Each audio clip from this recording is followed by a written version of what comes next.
And I also want to introduce to our audience John Guandolo, who worked with Chris Graham as well. And John has dedicated his life both in the Naval Academy, in the Marine Corps, in the FBI, and now awakening America to the risks that we face in our country. He worked closely with Chris Graham. So John, please share with us some of your thoughts on our mutual friend.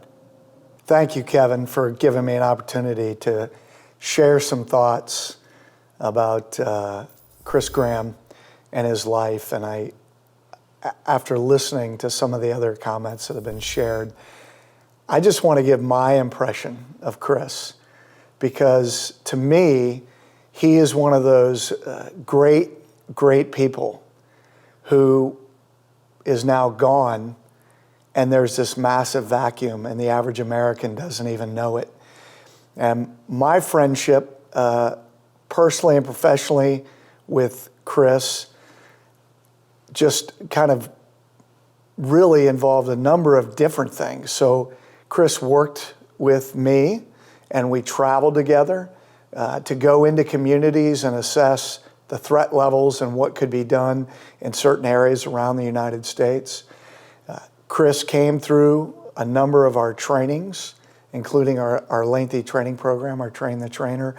He had a vast understanding of the Islamic, the communist threats, the way that hostile foreign governments were engaged with the United States through asymmetric warfare, regular warfare.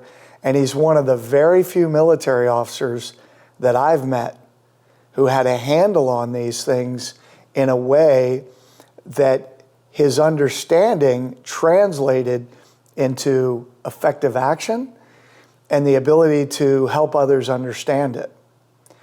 And his loss, his death, to me, is not only devastating as a friend and as somebody, we used to be sounding boards for each other for ideas, but as a real leader in this movement. And he and I had talked about some roles that we were certainly preparing for him prior to him getting the appointment as the director of the State Guard in Florida.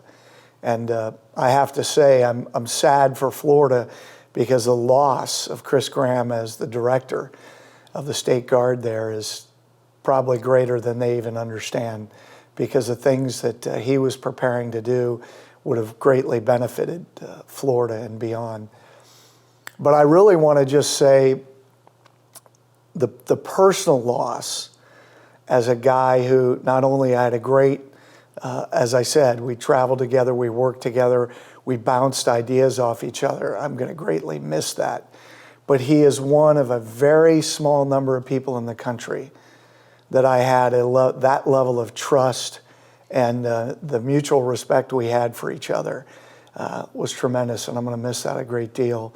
And of course, I really weep for his bride and his son, Connor.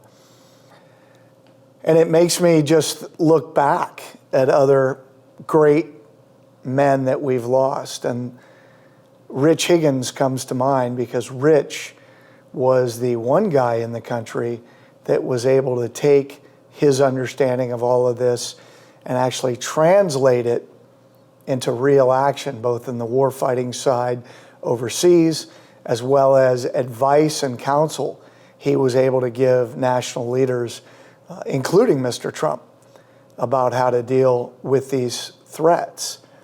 And of course, the tragic death of Phil Haney, who was, again, a great friend, but also a tremendous colleague. And we understood each other's journey because they were so very similar, speaking truth and being attacked for it.